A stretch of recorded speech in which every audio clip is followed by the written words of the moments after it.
राधे राधे सभी को। KW sixty के निवासियों को मेरा नमस्कार। मैं Sonali Jaluka door to door campaigning पे निकली थी और मुझे बहुत ही सही प्रश्नों के साथ अंजलि और नितिन जी मिले और संजय जी उनका बहुत बढ़िया आंसर दे रहे हैं। जो मैं नहीं दे पाई वो क्वेश्चन सारे संजय जी आंसर दे रहे हैं क्योंकि 8 साल से सोसाइटी में रह रहे हैं। तो मैं चाहती हूँ कि अंजलि जी वो फिर से थोड़े बहुत क्वेश्चन पूछें और नितिन जी पूछें और संजय जी उनका आंसर करें। जी अंजलि जी। पहले तो मैं ये जानना चाहूँगी कि आप हैंड ओवर लेके कितने फंड्स आपके हाथ में आने वाले हैं और कैसे आप उसको यूटिलाइज करोगे, आप समझोगे कैसे? क्योंकि ये बहुत बड़ा क्वेश्चन है, सब लोग बात हो रहे हैं लेकिन लोगों को ये नहीं पता है कि उनके पास फंड्स कितने आने वाले हैं और वो कैसे यूज़ होंगे। तो बेसिकली मैं अगर आपको समझाऊँ कि फंड का जो इनफ्लो है, जो आउटफ्लो है ना, वो बहुत डिफिकल्ट है। अगर आप ये मानते हो कि जिस दिन हमें हैंड ओवर मिलेगा उस दिन हम जीरो बैलेंस है, ये मान के चलो आपको जीरो बैलेंस से स्टार्ट करना है। Society is very head to mouth कि हमको हर मंथ का कलेक्शन करना होगा लोगों से, चाहे वो 30,000 का 30 लाख का कलेक्शन है, 40 लाख का कलेक्शन है। तो मोटा मोटा अगर आप देखें तो अभी सोसाइटी के पास 40 लाख का कलेक्शन आता है। और एक्सपेंसेस की बात करें आप, बेसिकली हम डे टू डे एक्सपेंसेस की बात करें जिसमें इलेक्ट्रिसिटी या जो भी लोग इसमें इन्वॉल्व है, अगर उनकी सैलरी की हम बात करते हैं तो उसमें हमारा 50 लाख के आसपास मोटा मोटा एक्सपेंसेस है। तो एट प्रेजेंट जो सोसाइटी रन हो रही है वो 5 से 10 लाख के डेफिसिट पे, यानी कम अमाउंट पे रन हो रही है। तो फंड्स तो अगर आप बोलो बिल्डर से हमें कोई फंड नहीं मिलने वाला, हमको फंड्स हमें मंथ टू मंथ कलेक्ट करने होंगे। उसी फंड से बेसिकली सोसाइटी को हमें रन करना होगा। और उसके बाद जो हमारे पास एक्स्ट्रा या एडिशनल काम है, चाहे वो रिपेयरिंग के काम है, चाहे वो वाइट वॉश के काम है, उसके लिए हमें हर टावर टू टावर जाके लोगों से बात करनी होगी। जितने भी रिस्पॉन्सिबल लोग हैं उन सबसे बात करनी होगी और उनसे बात करनी होगी एक्स्ट्रा और एडिशनल फंड्स के लिए to repair the building and to basically paint the building. Anjali जो मेजर पॉइंट्स है जैसे इलेक्ट्रिसिटी का और इसके अंदर पानी का इशू है, जो सबसे बड़े बड़े बेसिक इशूज है, उसको कैसे सॉल्व करेंगे? सबसे इम्पोर्टेंट पॉइंट ये है कि जो रेजिडेंट्स रह रहे हैं उनको कैसे सॉल्व करेंगे? क्योंकि 850 लोगों ने वोटिंग राइट दी है, 1000 लोगों ने, तो 1500 है, तो इसका मतलब वो लोग इन्वॉल्व नहीं है। तो फिर उस केस में जो लोग रेसिडेंट है उनके लिए क्या होगा? और आपके जो फंड्स भी नहीं है तो फिर वो आप चलाओगे कैसे? देखो जनरली अगर हम बात करें ना, हर चीज़ के लिए फंड्स चाहिए। तो फंड्स का तो आपको भी पता है कि पहले तो हमें फंड्स का इनफ्लो आउटफ्लो समझ, जो जितने भी क्वेश्चंस आपने उठाए, basically first of all water problem को, तो ये पूरे राजनगर एक्सटेंशन की प्रॉब्लम है कि वाटर टेबल यहाँ पे 50 से 60 फीट नीचे जा चुका है ना। बिल्डर ने कभी ऐसा प्लान किया हो कि हमें इतनी नीचे डाउन द टेबल जाके वाटर को एक्सट्रैक्ट करना होगा, तो आपने अपने बोरवेल को पूरा ओवरहॉलिंग करना है, पूरी उसकी जो मशीनरीज है, मोटर्स हैं, वो सारी रिफ्रेश करनी है, न्यू मैकेनिकल सेट करना है and we need a fund line. तो ये जितनी भी प्रॉब्लम्स हैं सब लोगों के साथ रिस्पॉन्सिबली डिस्कस की जाएगी। अभी करंट सिचुएशन क्या है, कभी भी ब्रेक डाउन हो सकता है एंड यू हैव सीन के ब्रेक डाउन हुए हैं पानी को लेके, बिजली को लेके। तो सारे जो सिस्टम है वो अपने आप में एक अच्छा खासा ओवरहॉलिंग मांग रहे हैं, रिप्लेसमेंट मांग रहे हैं, चाहे वो सीपेज सिस्टम है, पाइप सिस्टम है, वाटर सिस्टम है या इलेक्ट्रिसिटी सिस्टम है। बट अगर आप बात करोगे कि ये सारा कलेक्टेड अमाउंट या मेंटेनेंस अमाउंट से चीज़ें रिजॉल्व हो जाए, बिल्कुल ही नहीं हो पाएंगे। और ये ट्रांसपेरेंसी किसी भी ईओ को, चाहे हम आए या कोई भी ईओ आए, उसको ये बैलेंस शीट, ये नंबर लोगों के सामने बैठ के दिखा के उनसे बहुत 1 to 1 डिस्कस करने होंगे कि हमारे पास 10 रुपये आ रहे हैं और हमारे 12 रुपये खर्च हो रहे हैं, तो जो हमें 15 रुपये और चाहिए अपनी सोसाइटी को ओवरऑल करने के लिए, ठीक करने के लिए, सिस्टम को करेक्ट करने के लिए, वो 15 रुपये भी सोसाइटी का हर पर्सन अपने एंड से डिवोट करेगा, पे करेगा, तभी हमारी सोसाइटी बेटर बन पाएगी और एक सिस्टम जो है वो अपने प्लेस अप हो जाएगा। अगर हम बिल्डर से जो फंड्स है बच्चे वो कैसे लेंगे और कैसे टेक ओवर करें? वो तो ऑन द पेपर बिल्डर देगा नहीं। देखो अगर मैं बात करता हूँ बिल्डर से, इमरजेंसी फंड की बात करता हूँ, जो IFM में बहुत सारे लोग बोलते हैं, बिल्डर्स ने ये सोसाइटी पिछले 12 से 15 साल से ये सोसाइटी रन की है। पूरे 12 साल में जब कोई इमरजेंसी सिचुएशन आई, चाहे वो कोई ब्रेकडाउन आया है, चाहे वो इलेक्ट्रिसिटी में ब्रेकडाउन है, चाहे वो पावर ब्रेकडाउन है, चाहे वो कोविड टाइम का टाइम है, तो बिल्डर्स ने अपनी बैलेंस शीट में उस IFMS का, उस फंड का यूटिलाइजेशन बहुत क्लियरली मेंशन किया है कि just because of this emergency situation मैं ये फ़ंड को यूटिलाइज कर रहा हूँ। तो एट प्रेजेंट अगर मैं बात करूँ तो वो एक्चुअली वो फ़ंड है ही नहीं ऑन पेपर, तो अगर आप बिल्डर के पास जाके उस फंड्स की बात करोगे तो बिल्डर्स ने वो फंड बेसिकली ऑलरेडी यूटिलाइज कर लिया है, तो टेक्निकली वो फंड एग्जिस्ट करता ही नहीं है ऑन पेपर। तो आपको at the time of handover कुछ नहीं मिलने वाला। Specially we talk about that fund, आपको अगर कुछ मिलेगा तो वही मिलेगा जो आप लोगों से कलेक्ट करते हो मंथली मेंटेनेंस, और उसी से आपको सोसाइटी चलानी है। और बिल्डर भी पिछले 1.5 से 1.5 साल, अगर मैं बात करूँ मोटा मोटा 15 से 16 महीने, वो यही दिखा रहा है कि मेरे पास ये फंड्स आ रहे हैं on A monthly collection basis पे, और इसी से मैं सोसाइटी रन कर रहा हूँ। और अगर मैं बात करूँ फंड कलेक्शन की, तो वहाँ पे भी हमारे पास 3 से 4 गेटवे है। सबसे बड़ा गेटवे है नो ब्रोकर, या उसके बाद जो सेवा टेक्नोलॉजी जो हमारे मीटर मैनेज करती है, तो हम पेमेंट करते हैं उन लोगों को, फिर वो पेमेंट करते हैं मेंटेनेंस ऑफिस को। हाँ जी। और इस सब के बीच में 30 से 40 दिन का लैग है। तो टेक्निकली अगर आप देखो तो सोसाइटी के काम करने के लिए जो फंड्स चाहिए वो सोसाइटी के मेंटेनेंस ऑफिस को ही 30 से 40 दिन में मिल रहे हैं। तो वो एक सिस्टम ऑलरेडी सेट है कि जो ये लैग चल रहा है फंड का, वो ऑलमोस्ट 30 से 40 दिन का लैग है बेसिकली। तो आपको एट प्रेजेंट अगर मैं मेंटेनेंस अकाउंट देखूँ, या आपको भी जो मेंटेनेंस अकाउंट में दिखेगा इन फ्यूचर, वो हमेशा आपको बिल्कुल ऐसा दिखाई देगा जस्ट लाइक योर सैलरी, कि सैलरी आपकी मंथ में एक दिन आ रही है और उसके बाद आपके एक्सपेंसेस करके at the end of the week आपके अकाउंट में हार्डली वहाँ पे 0 या माइनस में कुछ नज़र आ रहा है। तो आपको जो आपके एक्स्ट्रा फंड्स होंगे या एक्स्ट्रा वर्क हैं, उसके लिए तो जैसे हम अपने फ्रेंड से बोरो करते हैं या बाकी लोगों से हेल्प या सपोर्ट मांगते हैं, आपको भी सोसाइटी में जो रिस्पॉन्सिबल लोग हैं, जो अच्छे लोग हैं, जो सोसाइटी एक्चुअली में भला चाहते हैं, उन लोगों के साथ बैठ के बात करनी होगी। तो जो भी रिप्रेजेंटेटिव होंगे उनको ऑफिस से निकल के हर एक टावर में लोगों को रीच आउट करना होगा, ये प्रॉब्लम बहुत ट्रांसपेरेंटली डिस्कस करनी होगी। तब कहीं जाके ये प्रॉब्लम जो होगी अगले 1 से 1.5 साल और मिनिमम 2 साल में ये चीज़ें जाके ऑन ट्रैक आनी स्टार्ट होंगी। ऑन ट्रैक आने का मतलब ये नहीं कि विजिबली चेंज दिखेंगे, विजिबली चेंज आने में तो it might take to next 3 to 4 years, but ये होगी चीज़ें ऑन ट्रैक आ जाएगी, फंड का इनफ्लो आउटफ्लो समझ में आ जाएगा, सरप्लस फंड हमें कितना चाहिए, किन एक्टिविटी के लिए चाहिए, कौन सी चीज़ें अपनी सोसाइटी में ठीक करनी है, वो सारी चीज़ें आपको समझ में आ जाएगी।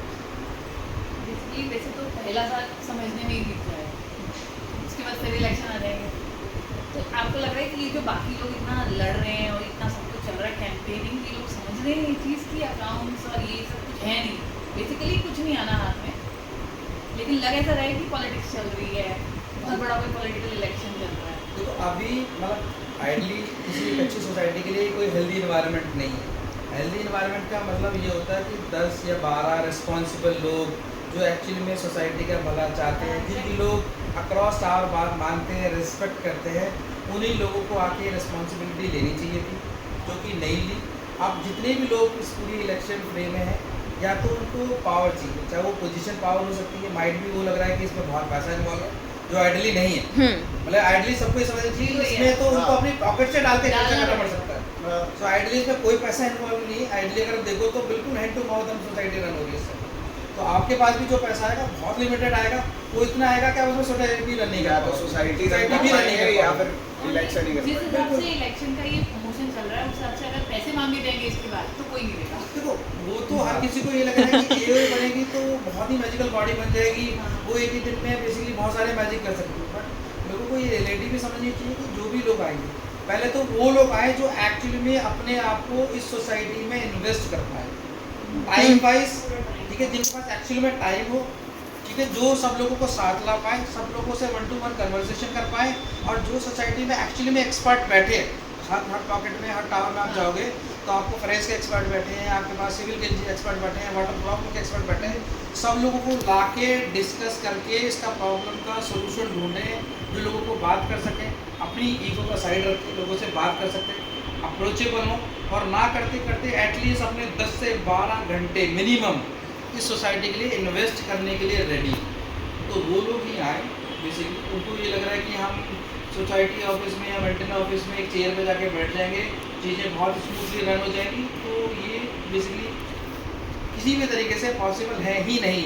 उनको ऑन ग्राउंड आना पड़ेगा, लोगों से बात करनी पड़ेगी, अपनी चीज़ें समझानी पड़ेगी, चीज़ें बिल्कुल ब्लैक एंड वाइट रख के ऑन पेपर लोगों को बताना पड़ेगा, तब जाके चीज़ें मुझे लगता है जो लोग लड़ रहे हैं उन्हीं को नहीं पता मैम ये वो अकाउंट्स की हाँ वो मुझे पता कि- मुझे ये बात मुझे भी लगती है कि ये जो सोसाइटी इलेक्शन है ना इसे बहुत सीरियसली ले लिया और लोगों जो ने, पॉलिटिकल deficit चल इलेक्शन। रहा है, हाँ अभी जो हाँ, डेफिसिट चल रहा deficit चल रहा है, है, जो वो नहीं डेफिसिट पता चल रहा है उसको हम कैसे प्रूव करेंगे, मतलब कैसे कॉस्ट कम करेंगे, जो अभी कॉस्ट ज़्यादा चल रही है।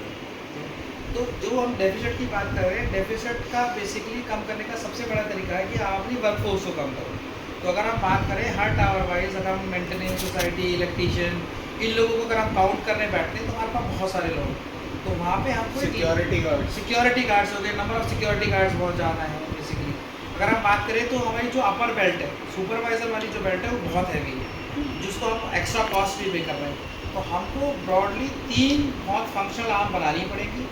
एक आपकी सिक्योरिटी की, दूसरा आपका इलेक्ट्रिसिटी मैनेज करने की, तीसरी आपकी वाटर मैनेजमेंट करने की। और हर टावर वाइज बेसिकली एक ही बंदा होगा अक्रॉस सोसाइटी जो आपका पॉइंट ऑफ कांटेक्ट होगा। तो वहाँ पे काम करने वाले लोग ज़्यादा होंगे, ऊपर की जो लेयरिंग होगी जो सुपरवाइज करनी है वो लोग कम होंगे, क्योंकि आप उनके साथ एज ए कोऑर्डिनेट काम करके काम करोगे। तो आपको हमेशा एक लीडर सिस्टम सेटअप करना पड़ेगा, वर्कफोर्स कम करनी पड़ेगी बेसिकली, उसी से आप मनी सेव कर सकते हैं। तो कम लोग, एफिशिएंटली लोग लाने पड़ेंगे बेसिकली, और उन लोगों के साथ आपको डायरेक्ट डील करना पड़ेगा बेसिकली। आपको इंश्योर करना पड़ेगा कि और लोग सोसाइटी में, और लोग जो अच्छा काम करना चाहते हैं, सोसाइटी के लिए कुछ कंट्रीब्यूट करना चाहते हैं, वो लोग without any commercial things in mind they can come up front and they can provided there जो भी उनकी एक्सपेक्टेड सपोर्ट है, ठीक है, वो आए, वो विदाउट एनी कमर्शियल और money involve into their mind, वो आए अपनी सोसाइटी के लिए कंट्रीब्यूट करें और वो उन चीज़ों को मैनेज करें।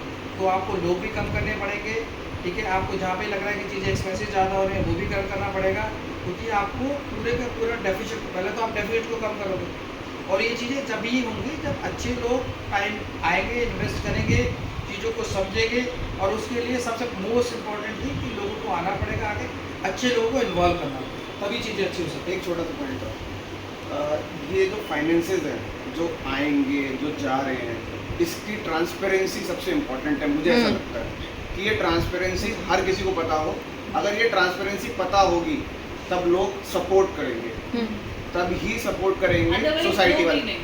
देखो इसके लिए ना नितिन, सबसे मोस्ट इम्पॉर्टेंट थिंग है कि आपको मंथली जैसे आपका नो ब्रोकरहुड ऐप है या मेल है, आप उस पर हर एक रेजिडेंट को एक मेल भेजोगे, एक table, simple table, complex table नहीं चाहिए, सिंपल टेबल, जिसमें आपको पता हो कि हमने सोसाइटी में इतने पैसे का मेंटेनेंस से कलेक्शन हुआ है और इतने पैसे हमारे हर एक स्ट्रीम में खर्च हो रहे हैं, इतने पैसे हमारे सिक्योरिटी में, इतने पैसे वाटर में, इतने पैसे इलेक्ट्रिसिटी में, इतने पैसे का हमारा एक्सपेंसेस है।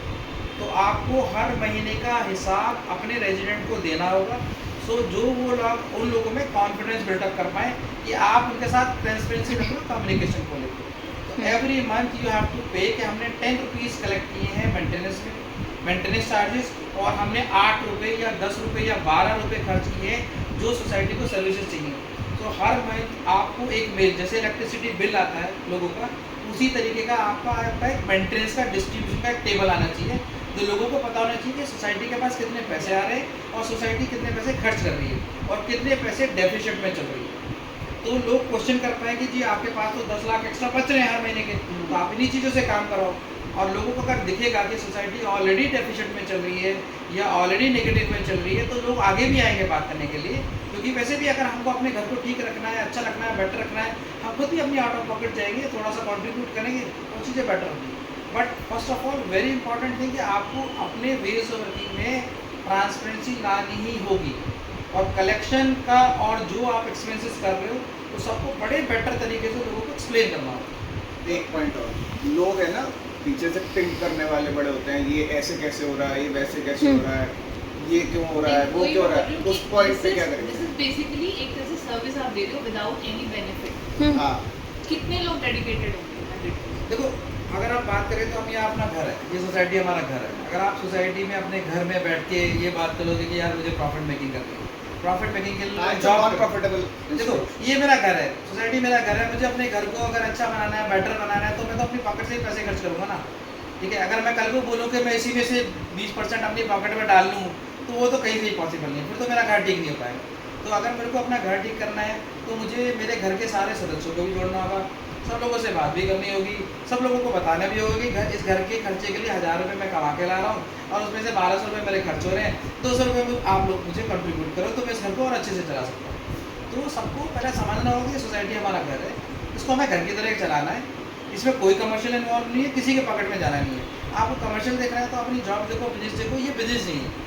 तो लोगों को पहले तो ये समझना होगा कि यार ये बिजनेस नहीं है, इससे आप पैसे अर्न नहीं कर सकते। अगर आपको सोर्स ऑफ इनकम है ही नहीं, नॉन प्रॉफिटेबल इंस्टीट्यूशन है, बिल्कुल। तो इलेक्शन कैंपेन और ये सब क्या चीज है ये जो चल रही है। आपने ग्रुप में ये- डाल दिया, हमने पढ़ लिया, लेकिन इतने एडवर्टीजमेंट हम सोलर लगाएंगे, ये लगाएंगे, आप कैसे लगाओगे जब आपको है ही नहीं। आप बेसिकली आप हमें बेसिक सामने टावर में पानी नहीं आ रहा, आप पानी प्रोवाइड कर दो, सोलर लाइट किसको चाहिए, वो तो बात की बात है।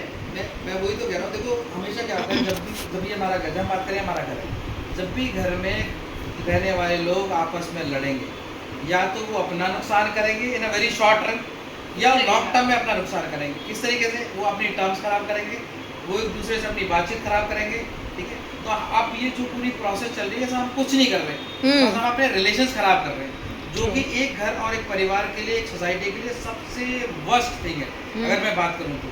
जबकि होना ये चाहिए था कि इस पूरी प्रोसेस में एक हेल्दी आउटकम आता, लोगों के साथ कनेक्ट बनते, हमें ये पता चलती कि प्रॉब्लम क्या है, पिछले लोगों ने क्या प्रॉब्लम फेस करी है, वो सारे प्रॉब्लम एरिया का हम एक पूल बनाते, 10 या 20 लोग एक्सपर्ट आइडेंटिफाई करते, सब लोग आगे आते, सब लोग अच्छे लोग आते। मैं ये नहीं कह रहा कि जो लोग अभी आए हैं वो अच्छे नहीं है या अच्छा काम नहीं कर सकते। आओगे वो कोई किसी टीम से, कोई किसी टीम से कोऑर्डिनेट करना इतना डिफिकल्ट हो जाएगा, क्योंकि जैसे बहस चल रही है, आप लोग तो साथ में एक दूसरे की सुनोगे नहीं। अगर कोई टीम भी आ गई जिस हाँ। तरह से, तो कौन चेयरमैन बनेगा, हाँ, ये तो कौन लड़ाई होगी। ट्रस्टी बनेगा, कौन क्या बनेगा, ये भी ट्रांसपेरेंसी नहीं है। देखो मोस्ट इम्पोर्टेंट तो हमें ये समझना चाहिए कि ये कोई पावर गेम नहीं है। मतलब सिंपल सी बात है, अगर आप इसे पावर गेम समझोगे कि मैं चेयरमैन बन जाऊंगा तो आप लाइक मेरे राजनगर एक्सटेंशन मेरे पास है या मैं केडब्ल्यू का ओनर हो गया, तो वो तो नहीं है। तो पहले तो माइंड से पावर गेम निकालो, तो माइंड से पावर गेम निकालो आप, और उसको एज ए रिस्पॉन्सिबिलिटी लो कि लोग आपको जिम्मेदारी दे रहे हैं, और जिम्मेदारी उसी आदमी को दी जाती है जो डिजर्व करता है, और ये उस आदमी की मोर देन 100% रिस्पॉन्सिबिलिटी बनी जाती है कि जब इतने सारे लोग मिलकर उसको जिम्मेदारी दे रहे हैं तो उसको ये जिम्मेदारी निभानी कैसे है बेसिकली, ठीक है। क्या वो खुद कैपेबल है ये जिम्मेदारी निभाने के लिए? अगर नहीं है तो ऐसे वो कितने लोगों को जोड़ सकता है कि वो सारे लोगों को एटलीस्ट वो अच्छे लोगों को आइडेंटिफाई तो कर सकता है ना।